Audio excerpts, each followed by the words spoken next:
वैदिक पर्सपेक्टिव के इस YouTube चैनल को सब्सक्राइब करें, वीडियो को लाइक व शेयर करें। ओम अनासत्या गच्छतं हूयते हविः मध्वः पिबतं मधुपेभिः आसभिः युवोः हि पूर्वं सविता उषसः रथमृताय चित्रं घृतमन्तं ईष्यति। आ जाओ तुम दोनों, जो असत्य नहीं है, आहूत करता है आत्मसमर्पण पूर्ण भक्ति, माधुर्य का पान करो, माधुर्य का पान करने वाले मुखों द्वारा। तुम दोनों का ही पहले का, सर्वोत्पादक का, उषा काल का, रथ के लिए अद्भुत घृतमय इच्छा शक्ति वाला। यह जो मंत्र लिया गया, यह ऋग्वेद के प्रथम मंडल के 34वें सूक्त का यह 10वां मंत्र है और बाकी तीनों आश्रम इसी पर ही निर्भर होते हैं। आप इतिहास देख लीजिए, सभी आश्रमों का आधार यही गृहस्थ आश्रम है। कैसे? गृहस्थ आश्रम में ही भोजन पैदा किया जाता है, भोजन बनाया जाता है। गृहस्थ आश्रम ही दान आदि करता है। गृहस्थ आश्रम ही समाज का पालन करता है। इसलिए कहा गया है कि गृहस्थ आश्रम समाज की धुरी है। ये गृहस्थ आश्रम ही है जो कि हमारे समाज में महत्वपूर्ण भूमिका निभा रहा है। गृहस्थ आश्रम से ही हम समझ रहे हैं गृहस्थ आश्रम सबसे श्रेष्ठ आश्रम क्यों है। इनके कारणों का हम पता लगा रहे हैं। यहां पर धर्म, अर्थ और काम की साधना होती है इसी गृहस्थ आश्रम में, है ना। गृहस्थ आश्रम में मनुष्य धर्म, सदाचार, अर्थ अर्थात जीवन यापन, जिसमें परिवार और राजनीति आती है, काम में परिवार और संतुलित इच्छाएं, इनका समावेश होता है। तो इससे जो है हमारा जीवन व्यवस्थित और संतुलित बनता है। इन चार आश्रमों के साथ साथ चार पुरुषार्थ चतुष्टय भी साथ साथ चलते हैं। धर्म, अर्थ, काम और मोक्ष। तो धर्माधीन अर्थतंत्र होना चाहिए और धर्म और अर्थाधीन काम होना चाहिए और फिर धर्माधीन अर्थ और धर्म अर्थाधीन काम और फिर अंत में इन तीनों का जब कर्तव्य पालन पूर्ण हो जाता है तब हमें मोक्ष प्राप्त होता है। तो ये आपको कॉम्बिनेशन बना के दिया गया है। इसके बिना हमारा जीवन अधूरा है। समाज और संस्कृति की रक्षा होती है इस गृहस्थ आश्रम से। भाई गृहस्थ ही परिवार बनाता है और बच्चों को संस्कार देता है। समाज और संस्कृति इससे फिर आगे बढ़ती है जब तक गृहस्थ आश्रम ना हो तो। और यही गृहस्थ आश्रम सेवा और त्याग का अभ्यास करवाता है।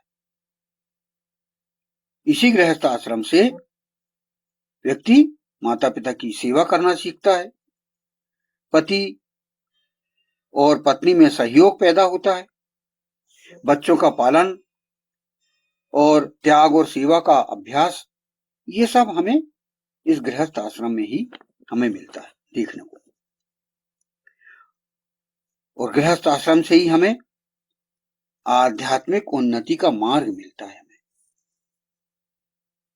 इसी गृहस्थ आश्रम में हम यज्ञ करते। यज्ञ मतलब मुख्य कार्य, हमारे प्रमुख कार्य। शास्त्रों में यज्ञ को प्रमुख कर्तव्य माना गया है। यह गृहस्थ आश्रम में होता है। फिर यहीं पर आप दान की पूरी व्यवस्था अपनाते हैं। आप अर्थ कमाएंगे तो आपको दान लागू होता है।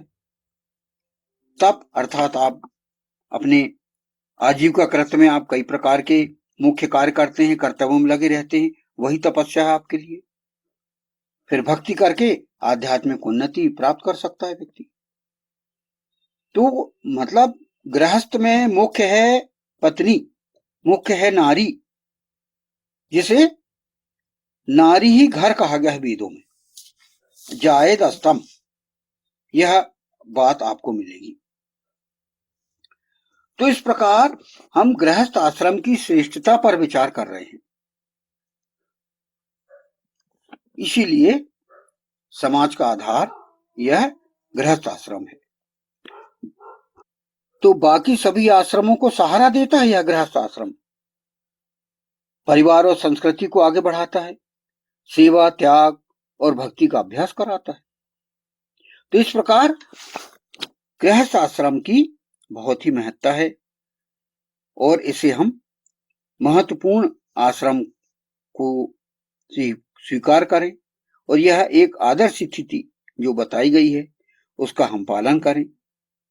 आज जो गृहस्थ आश्रम में अव्यवस्थाएं आ चुकी हैं, उन अव्यवस्थाओं को हम व्यवस्था में बदलें और जो भी आपको गृहस्थ आश्रम चलाने के सही उपाय बताए गए हैं, उन उपायों को आप कार्य रूप में परिणित करिए और अपने जीवन को सफल बनाइए। तो इस फुटनोट में हमने समझा कि ईश्वर आपको आत्मसमर्पण पूर्ण भक्ति करने के लिए आहूत करता है और आत्मसमर्पण पूर्ण भक्ति पति पत्नी को आदेशित किया गया है, सलाह दी गई है, क्योंकि इस मंत्र का ही प्रमुख विषय है अश्विन पुरुष औरत युगल। तो यहां पर हमने इस विषय की चर्चा की और गृहस्थ आश्रम की महत्ता बताई कि बिना पति पत्नी के गृहस्थ आश्रम नहीं चल सकता। अब हम अगला फुटनोट पर नजर डालें। अगला फुटनोट है, माधुर का पान करो, माधुर का पान करने वाले मुखों द्वारा।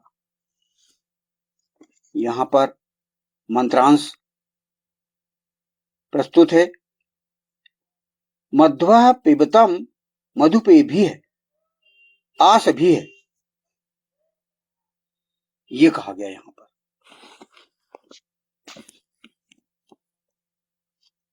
माधुर का पान करो, माधुर का पान करने वाले मुखों द्वारा। इसकी क्या व्याख्या यहां पर की गई है? माधुर की जीवन में बहुत अधिक आवश्यकता है। मधुर अर्थात मिठास। मानव मन को हम माधुर से ही जीत सकते हैं। इस मंत्र में माधुर का पान, माधुर के पान करने वाले मुख द्वारा किए जाने का आदेश है। जब व्यक्ति के अंदर मधुर होगा तभी वह अपने मुख से मधुर वचन बोल पाएगा। अनेकों वेद मंत्रों में इस हेतु आदेशित किया गया है। अर्थात मीठे बोल, मीठी वाणी, इस पर बहुत जोर दिया गया है वेदों में।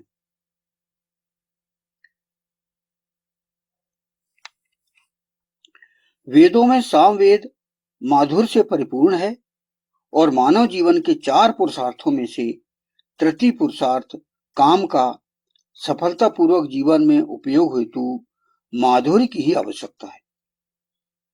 वर्तमान समय में मानवों के मध्य मधुर व्यवहार की कमी सर्वत्र देखी जा सकती है। स्थिति इतनी खराब हो चुकी है कि पति पत्नी, परिवार के रक्त संबंधियों में भी माधुर्य का अभाव हो गया है। अतः इस मंत्र पर आचरण करने की अत्यंत आवश्यकता है। तो आज के समय में यह जो कहा गया है माधुर्य, मधुरता, इसकी अति आवश्यकता है। परिवार में हम देख रहे हैं पति पत्नी में कड़वाहट, भाई बहन में कड़वाहट, भाई भाई में कड़वाहट, बहन बहन में कड़वाहट, जितने भी रिश्तेदारों में आप देखो ये कड़वाहट भरा हुआ वातावरण आपको मिलेगा। सभी टेंशन में रहते हैं। कोई क्रोध से बोल रहा है, क्रोधित होके बोल रहा है, कोई डिप्रेशन में है।